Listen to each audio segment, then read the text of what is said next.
Mateus, capítulo 1, do 1 até o 17. Quem achou diz amém. Quem não achou diz misericórdia. Escola Bíblica Dominical. Fala amém, Lala. Ela ficou com vergonha. Diz assim: registro da genealogia de Jesus Cristo, filho de Davi, filho de Abraão. Abraão gerou Isaac, Isaac gerou Jacó, Jacó gerou Judá e seus irmãos. Judá gerou Pérez e Zerá, cuja mãe foi Tamar. Pérez gerou Esrom, Esrom gerou Arão. Arão gerou Aminadab. Aminadab gerou Naasson. Naasson gerou Salmão. Salmão gerou Boaz, cuja a mãe foi Raabe. Boaz gerou Obed, cuja mãe foi Ruth. Obed gerou Jessé, e Jessé gerou o rei Davi. Davi gerou Salomão, cuja mãe tinha sido mulher de Urias.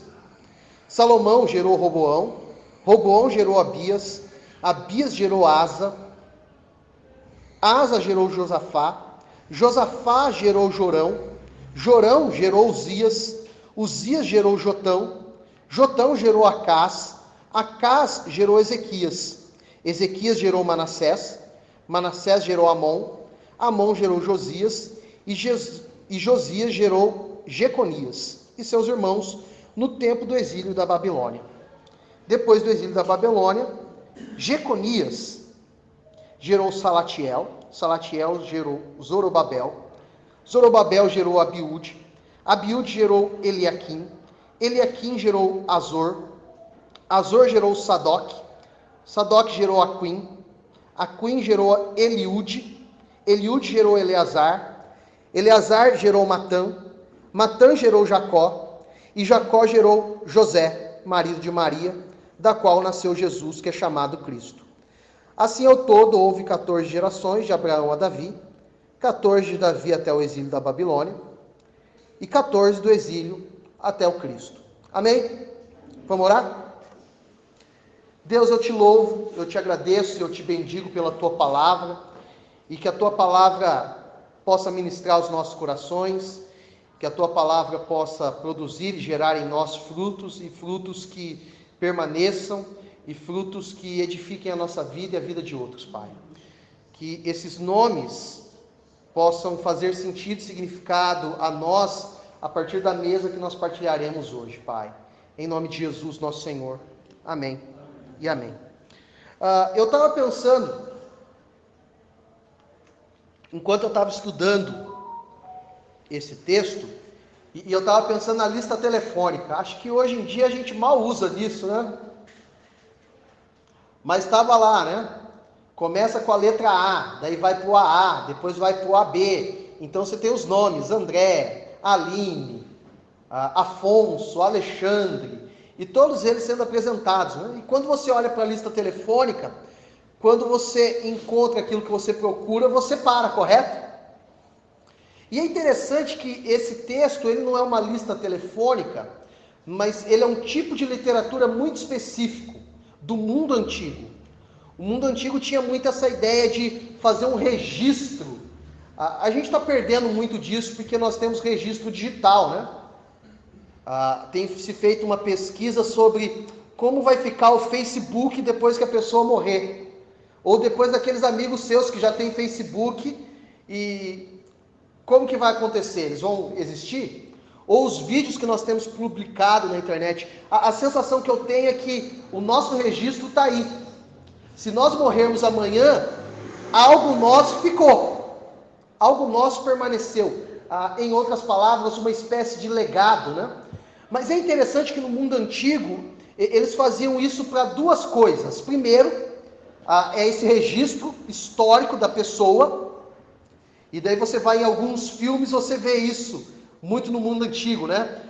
Filho de fulano de tal, da região tal, que era filho do outro fulano, e assim por diante, né? É essa apresentação, é esse amarrar histórico.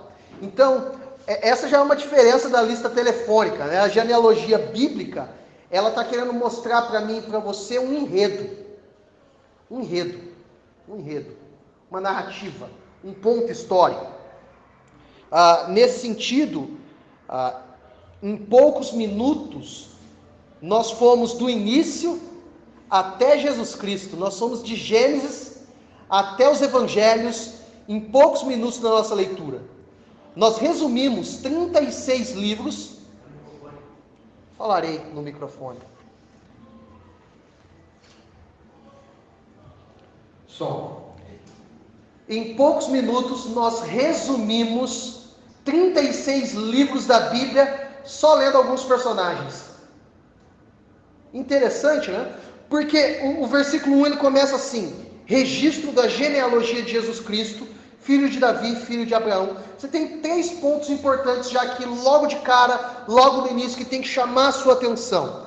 Quando ele fala genealogia, a expressão genealogia dá a ideia de gênese, de início, de começo.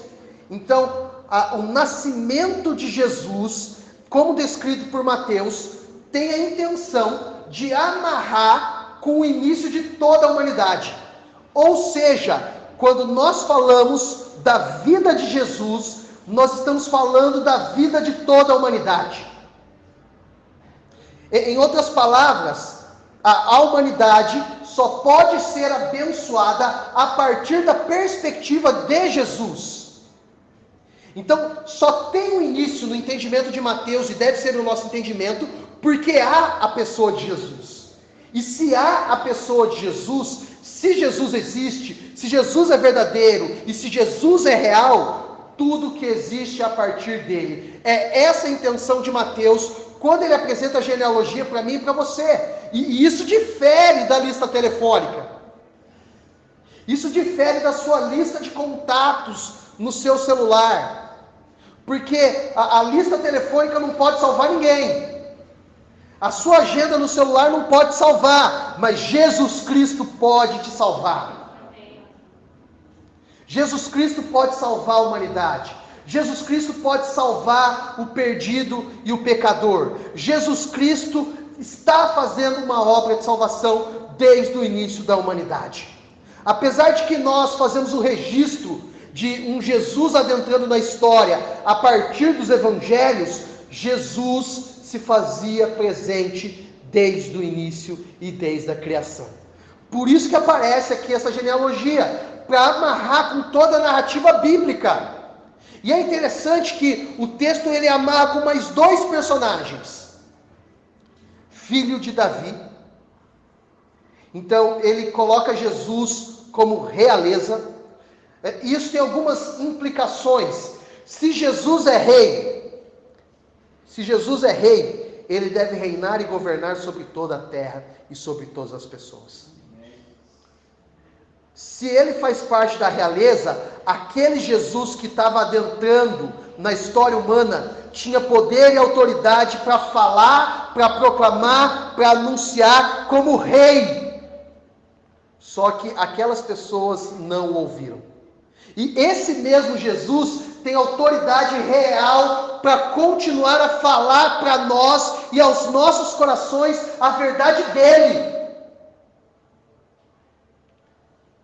A verdade dele para mim e para você. É esse Jesus real que se faz presente aqui. Mas uma segunda implicação dele ser filho de Davi, dele fazer parte da realeza, significa que nós também fazemos parte de uma realeza com ele.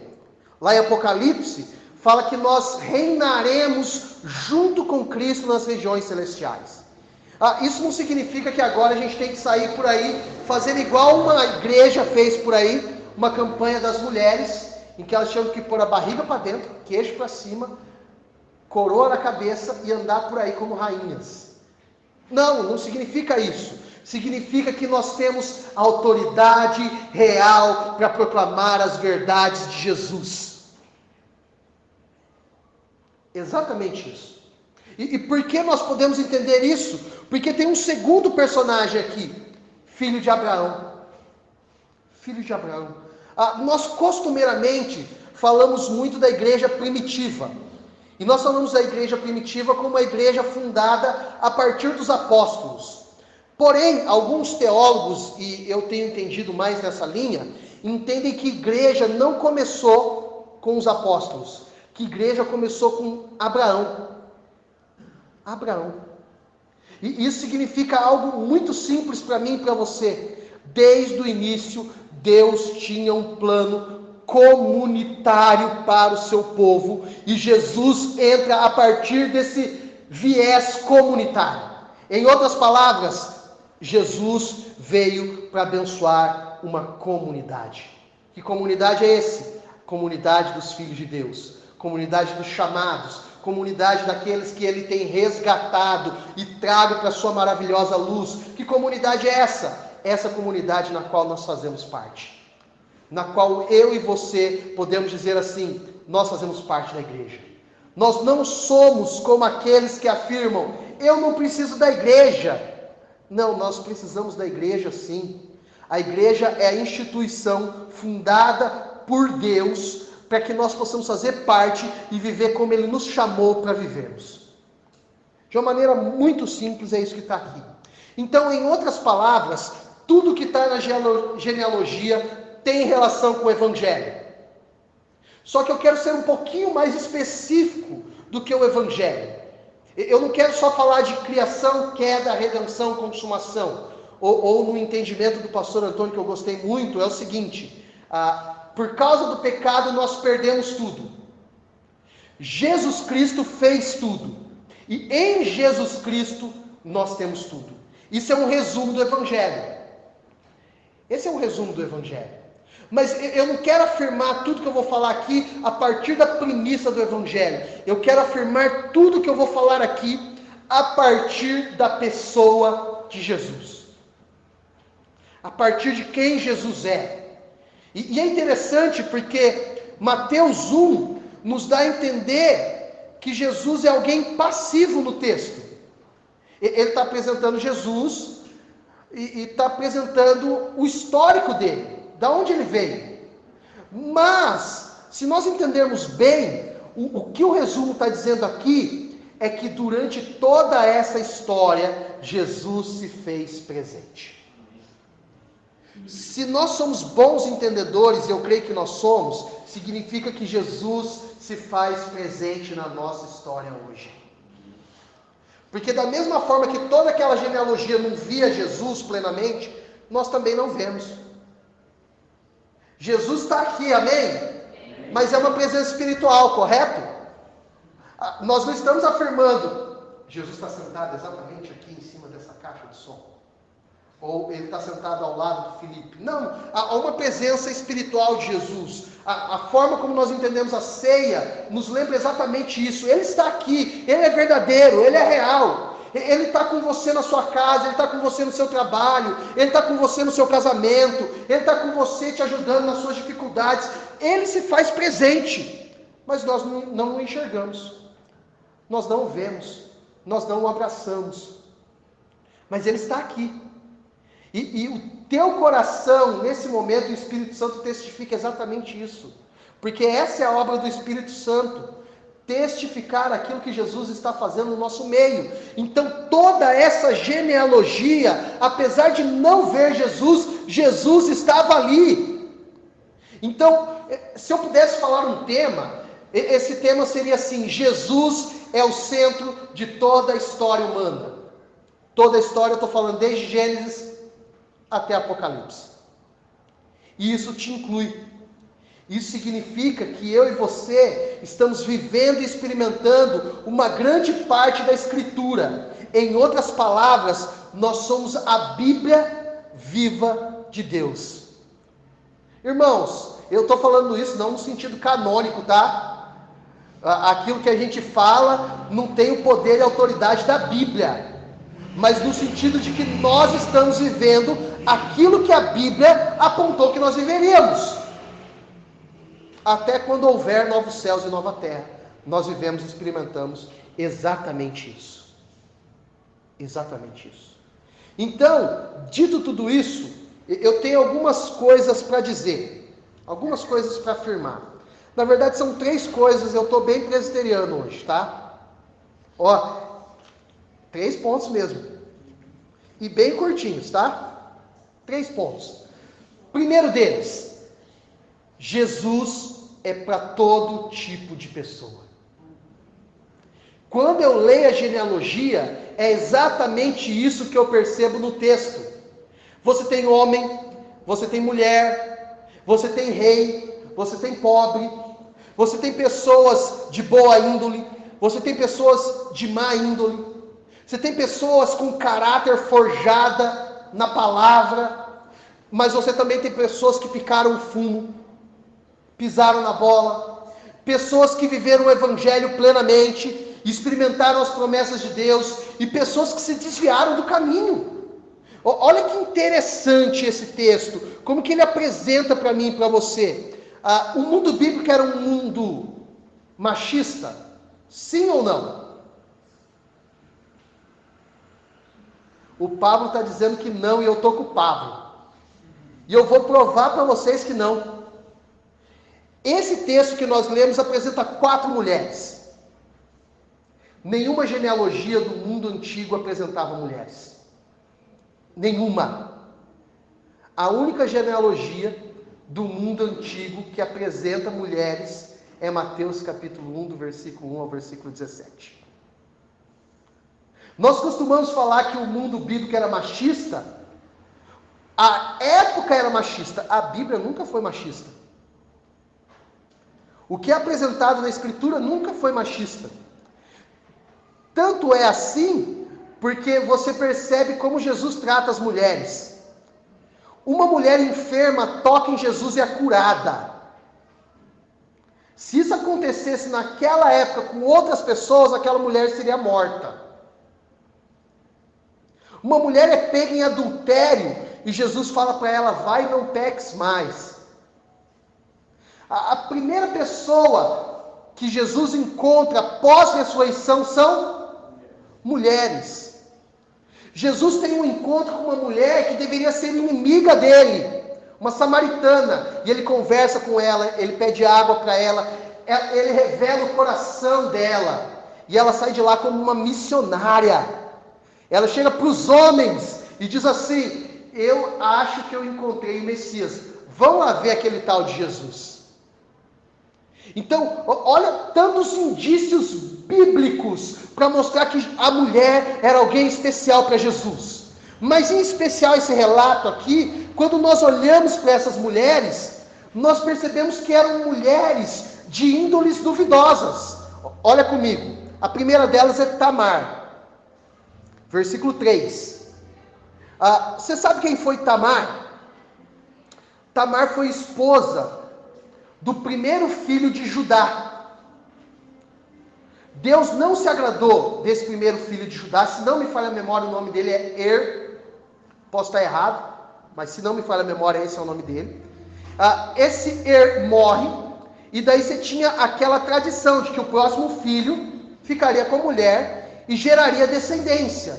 Daí você tem o caso de que quando eles estavam tendo o coito, ele tirava no final da relação para não gerar descendência por mão. O que acontece? Esse segundo filho também morre. Daí Judá diz para ela assim: volta para a casa do seu pai, e quando o meu filho mais novo tiver idade, eu trago ele, e você se casa com ele, e ele vai gerar descendência para os meus filhos. Quando ele atinge a idade, Judá não leva. E daí Tamar fica sabendo disso. Daí ela se veste como uma prostituta, engana Judá, se deita com ele, pega algo para depois casar com ele.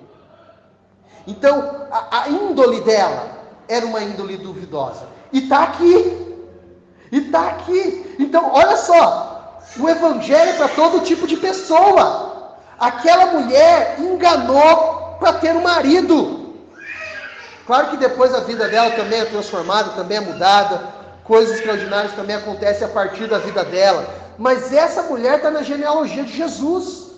A segunda mulher que aparece é Raabe. Quando vocês vão lá para Josué, capítulo 2, você tem a história de Raabe. E você tem o que Raabe era. Era uma prostituta de Jericó. Ela era uma gentia. Deus coloca uma mulher gentia, prostituta, no meio da genealogia. E nós começamos a pensar assim, nossa, a Bíblia é santa, essas coisas não acontecem, está na genealogia de Jesus. Olha o tipo de pessoa que é aceita. E nós nos achamos os plenamente santos e não aceitamos ninguém na igreja. Na minha igreja não pode entrar nenhum corintiano. Graças a Deus que isso não é verdade, né? Ah, só um detalhe, ela ficou calminha comigo hoje, viu? Aquela ideia de que ela não gosta de São Paulino, a gente descarta, tá? Mas dito isso, olha só, é essa mulher que é aceita, que está aqui, que está presente.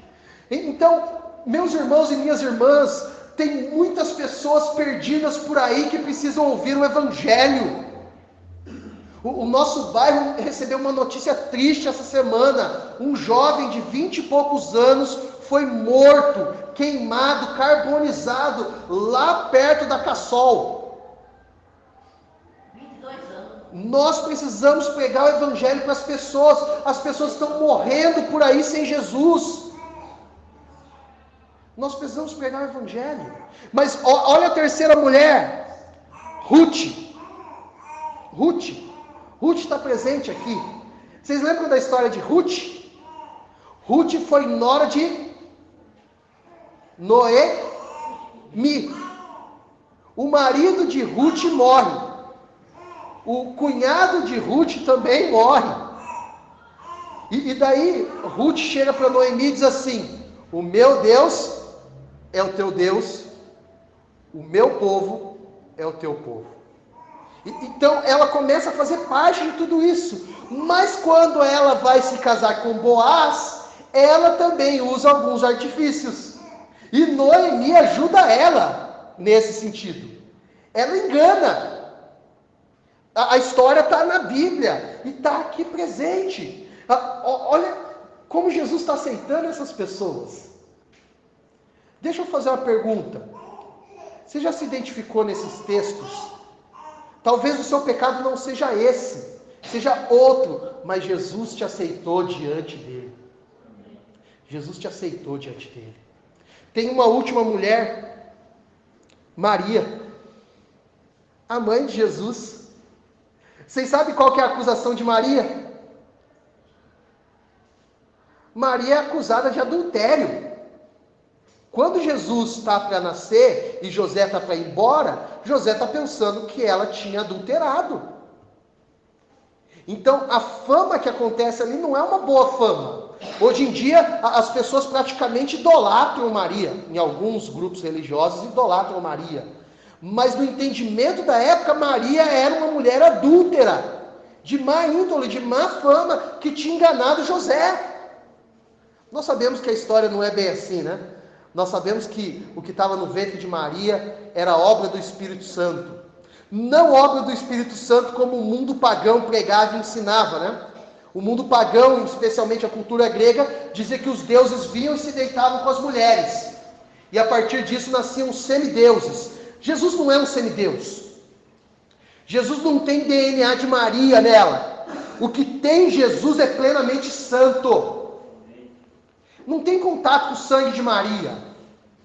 Não tem relação com o sangue de Maria. Todo fruto que aparece ali é fruto e obra do Espírito. Então, não há adultério por parte de Maria. Nós entendemos que Maria é pecadora. Mas não foi esse pecado que ela cometeu, tá? O fruto que estava ali é fruto do Espírito Santo e não tem contato com carne humana. Não tem gene de Maria ali. Não tem DNA de Maria ali. Eu e a Josi, nós retornamos para a Unicamp semana passada, a continuação do nosso tratamento, tomamos remédio, tomamos injeção, e tem uma diferença grande, né, da nossa relação para ter filho e da obra de Jesus para vir a nascer. Não há comparação entre o que é feito pelo Espírito e entre o que é feito pela humanidade. Não tem. Não tem esse ponto de contato. Agora, o que existe é que ele se fez carne e habitou entre nós. Então, olha só, Jesus veio para todo tipo de pessoa, para todo tipo de pecador. E é interessante, né? O texto descreve mais algumas pessoas para mim e para você, e você tem reis, você tem Davi e Salomão presente aqui, e outros reis que sucederam a ele. Alguns reis foram bons, Davi foi bom. Tinha pecado? Claro que tinha, mas foi um rei bom. Salomão também foi um rei bom? Foi. No final da vida dele, ele pisa na bola, mas em linhas gerais também foi um bom rei. E daí você continua. Só que você chega num período em que é chamado do período do exílio. Nesse período do exílio, eles já deixam de ser reis, não tem mais rei. Israel começa a ser dominado por vários povos. Pelos assírios, pelos persas, pelos babilônicos, depois pelos gregos, pelos romanos. Eles são dominados por esses povos. A partir de então não tem mais rei. E daí você chega em José. José já é alguém humilde. José é alguém humilde. Não era rico. Tanto que Jesus não era alguém rico. Tem uma pregação por aí em que o pregador fala que Jesus era rico. Ele era carpinteiro, então ele queria uma mesa. Então ia lá, estalava o dedo e a mesa aparecia. Não, gente. Isso daí seria usar a divindade dele com lisura para enganar as pessoas. Para enganar as pessoas. Alguém queria uma bateria, Jesus estralava o dedo, parecia a bateria. Não, também não. Jesus trabalhava, e lá em Lucas diz que o Filho do Homem não tinha onde reclinar a cabeça. Dizia que as raposas tinham seus covis, mas o Filho do Homem não tinha a casa dele. E tem um pregador por aí que diz que Jesus tinha uma casa na praia. É interessante você perceber tudo isso. Você tem reis e você tem pessoas humildes nessa linhagem. Por quê? Porque a genealogia está mostrando para mim e para você que Jesus aceita todo tipo de pessoa. Inclusive eu e você. Eu e você. Se nós pudéssemos continuar essa genealogia posterior a Jesus, o nosso nome entraria ali. O meu e o seu. Não entraria porque nós somos bons, bonitos, espertos. Entraria porque Ele nos amou e decidiu nos salvar. Mas o nosso nome estaria ali. Zefinha, Geralda, Juliana, Emily, Fernanda, Lalá. Todos os nossos nomes estariam ali. Osiel. Até os nomes mais feios, né? Tipo Lorivaldo também estaria ali, né? Desculpa, pai. Mas nós sofremos da mesma coisa.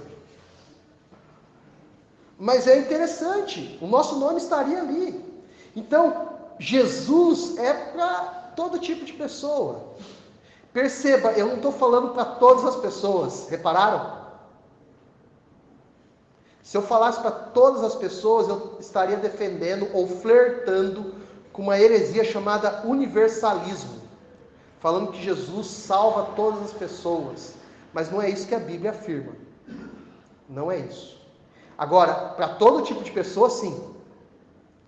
Lá em Apocalipse diz que ele veio para cumprir uma obra para todas as tribos, povos, raças, etnias, línguas. Ele não está falando para todas as pessoas, mas para as pessoas desse culto.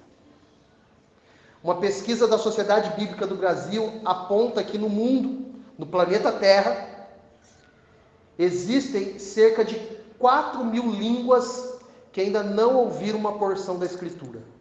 Ou não tem uma porção da Escritura traduzida para o idioma deles. 4.000 línguas diferentes. Está vendo a nossa missão, hein? Quantos nomes ainda podem caber nessa genealogia? Quantas pessoas ainda podem entrar nessa listinha nossa, né? No livro da vida já está, viu, gente? Essa lista é nossa. Mas no livro da vida já está. Então, se o Evangelho é para todo tipo de pessoa, eu também entendo que o Evangelho é para gerações. Gerações. Isso significa o quê? Uma geração anuncia para outra geração as verdades a respeito de Jesus. É Deuteronômio capítulo 6, que começa com um Shema, Deuteronômio 6, 4. Ouve a Israel, o Senhor teu Deus é o único Deus. E daí ele começa a dar uma série de orientações. Ensina o teu filho a andar nesses caminhos. Escreve na mão, coloca nos umbrais, coloca na testa. E lá no Novo Testamento você tem uma vestimenta característica, que eles tinham um rolinho com porção da Escritura, que eles tiravam da testa para ler, para lembrar a todo momento da palavra de Deus. O que é isso? É a mensagem de Deus passando de geração para geração. Essa é a nossa responsabilidade. Dia 2 de fevereiro, nós estávamos reunidos lá na igreja do centro, em louvor e adoração a Deus, e foi o batizado da Milena. Foi 2 mesmo, né? Foi um tempo especial, mas eu lembro claramente a promessa do Felipe e da Giane de ensinarem a Milena a seguir os caminhos do Senhor. O que é isso? É Jesus sendo passado de geração para geração. Existe um ponto interessante. Existiram vários movimentos na história da igreja, que a igreja teve um up, e que coisas extraordinárias aconteceram. Nós podemos chamar isso de avivamentos. Por exemplo, alguns estudiosos entendem que a reforma protestante foi um tipo de avivamento. Um tipo de avivamento. Mas historicamente nós falamos de 2 grandes avivamentos.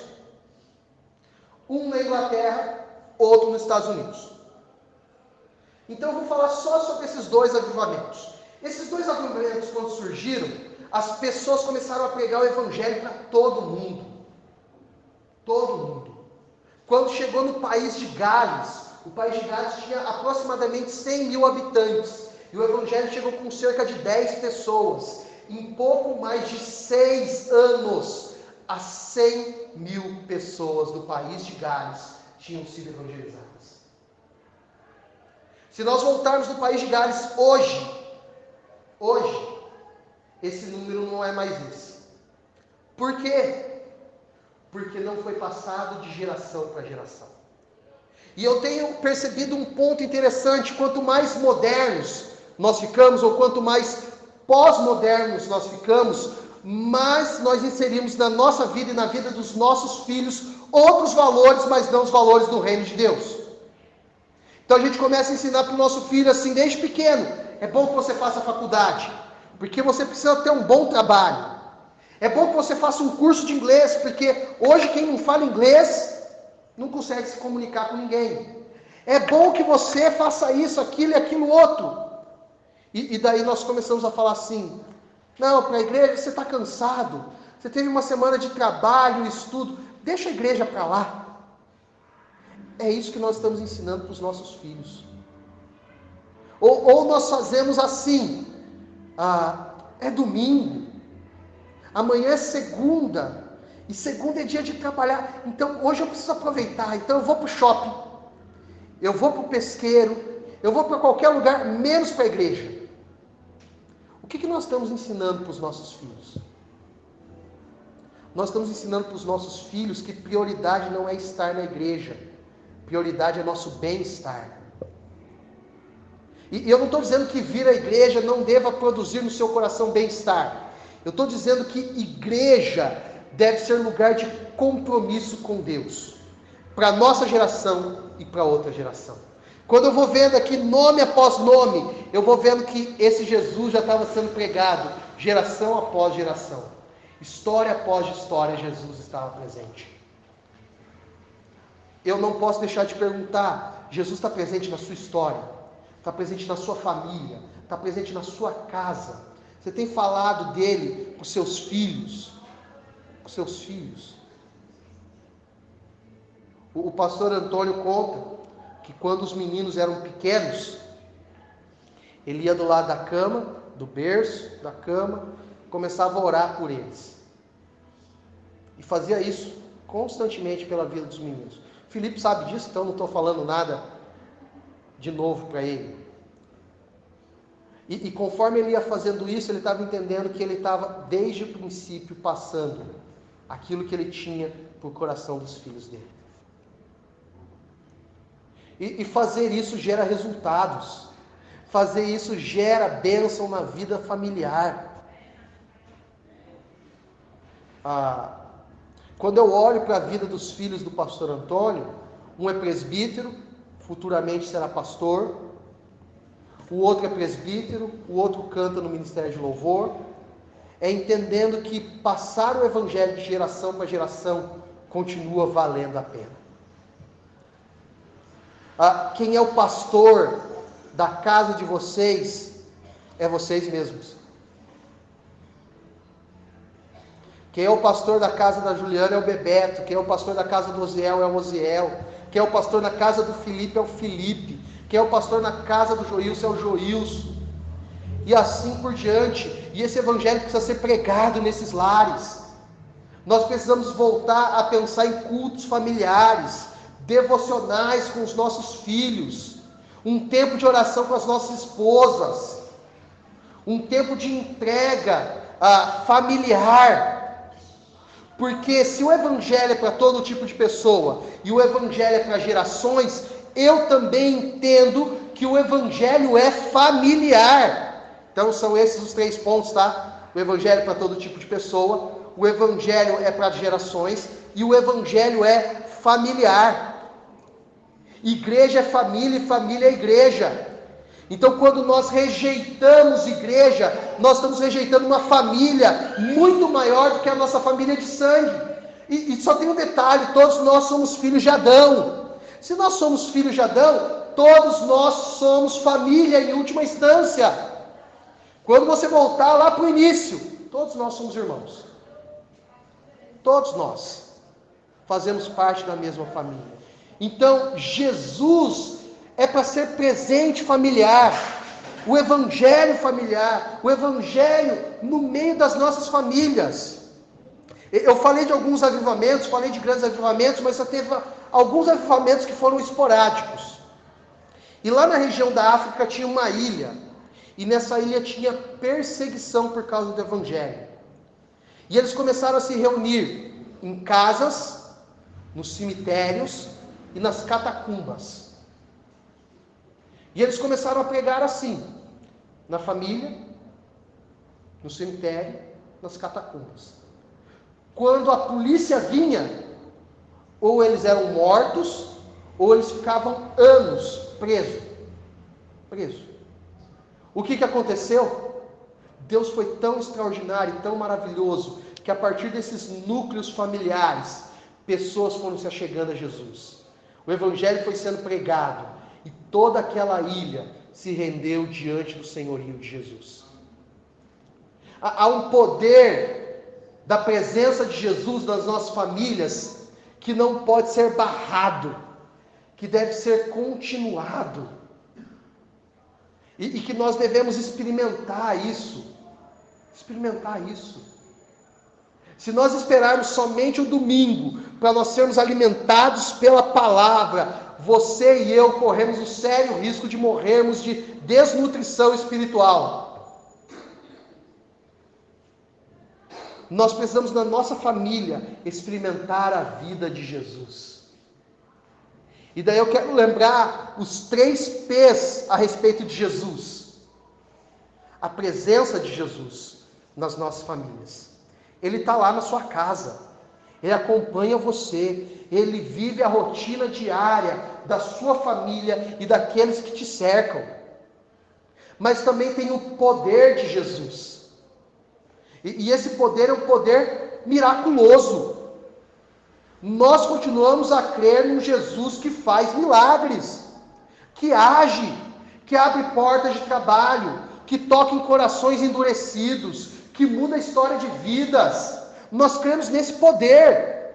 E quando nós estamos na nossa casa, Jesus está conosco, coisas extraordinárias acontecem. Eu não tenho dúvida de que Deus age no ordinário, mas Ele também tem coisas extraordinárias para nós experimentarmos. Nós acostumamos muito com o natural, mas também tem o sobrenatural de Deus para nós. que é sobrenatural só para nós, porque para Deus é naturalzinho, tranquilinho. Porque a Bíblia afirma que para Ele, para Deus, não há impossíveis. Nós que trabalhamos com essa categoria, mas para Deus isso não existe. O poder dele é ilimitado, tanto na sua extensão, quanto na sua quantidade. O poder dele atinge várias pessoas que nós nem imaginamos, e o poder dele não tem limite, não acaba, não esgota, nunca. Ele não é igual ao nosso celular, que a gente precisa colocar na bateria. A bateria do poder de Deus não acaba nunca. E esse poder está conosco. Está conosco. Quando nós vivemos como famílias, e nós pensamos assim, a minha família não tem jeito, o meu marido não tem jeito, o meu filho não tem jeito.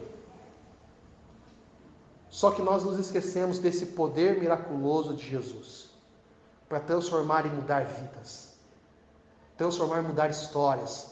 Jesus é poderoso para mudar a nossa cidade, o nosso bairro, para mudar o nosso vizinho, para mudar os nossos amigos, para mudar o nosso coração, para mudar a nossa história. Mas além da presença de Jesus e além do poder de Jesus, você tem o propósito de Jesus. Por que que Ele está na sua casa e por que que Ele caminha com você? Chavão demais eu falar que Deus tem um plano para a sua vida. Claro que Ele tem. Ele quer te usar como duas coisas bem simples. Primeiro, para você ser bênção na sua casa e bênção na onde você for. Não é isso que Ele falou para Abraão? Capítulo 12, versículo 1 ao versículo 3. Seja você uma bênção. Então, eu e você temos a presença de Jesus no nosso meio para sermos bênção. Bem simples. Mas tem um segundo propósito. Jesus se fez carne para que o nome dele seja conhecido. Então a pergunta que não quer calar é: você tem feito o nome de Jesus ser conhecido? Nós temos um canal no YouTube e graças a Deus esse canal está muito abençoado. Mas se aquele canal não apresentar Jesus, quem Ele é, o nome dele, o Evangelho, aquele canal só vai ser um meio de entretenimento e não vai cumprir o propósito de Jesus sobre as nossas vidas. Se o nome que está sendo conhecido é um nome chamado Lourival e não o nome de Jesus, o propósito do Senhor não está se cumprindo sobre a minha vida. De tal forma que o Espírito Santo que habita em você e habita em mim, serve para nós apontarmos Jesus, vivermos Jesus, experimentarmos Jesus, anunciarmos sobre Jesus. E é interessante porque o mesmo poder pelo qual Jesus exerceu todo o ministério dele, é o mesmo poder que está sobre a minha vida e sobre a sua vida. É o poder do Espírito Santo. Porque aquele texto que está descrito nesse quadro, demonstra para mim e para você um Espírito Santo habilitando Jesus para exercer o ministério. Então como que nós realizamos toda boa obra?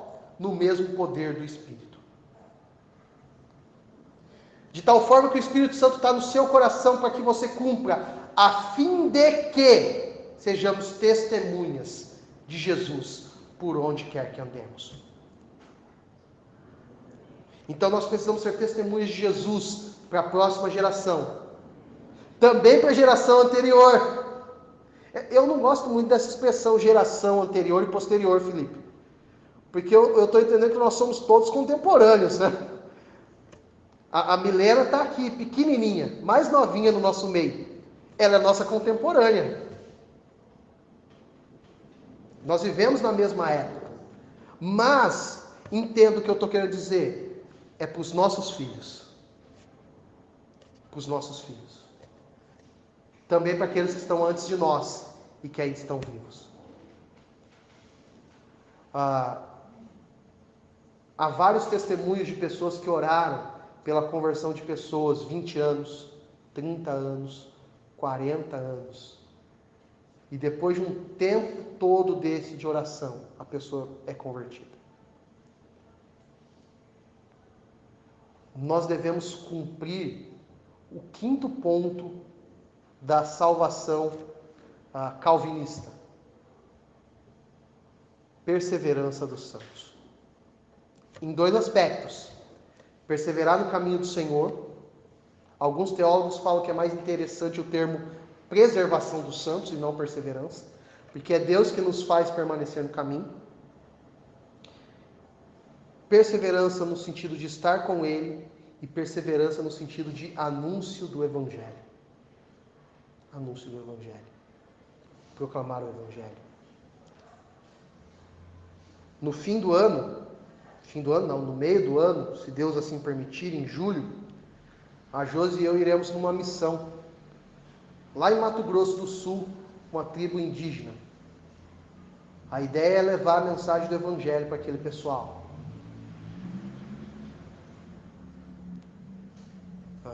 Se vocês quiserem nos abençoar, serão bem-vindos, né? A gente precisa arrecadar alimento para ir. Então, se mais perto vocês sentirem no coração de nos abençoarem, serão muito bem-vindos. Amém?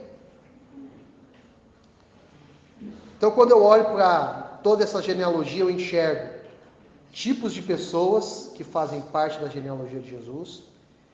Eu enxergo que a mensagem de Jesus e a pessoa de Jesus é para gerações, e que o Evangelho e a pessoa de Jesus é para famílias. Amém?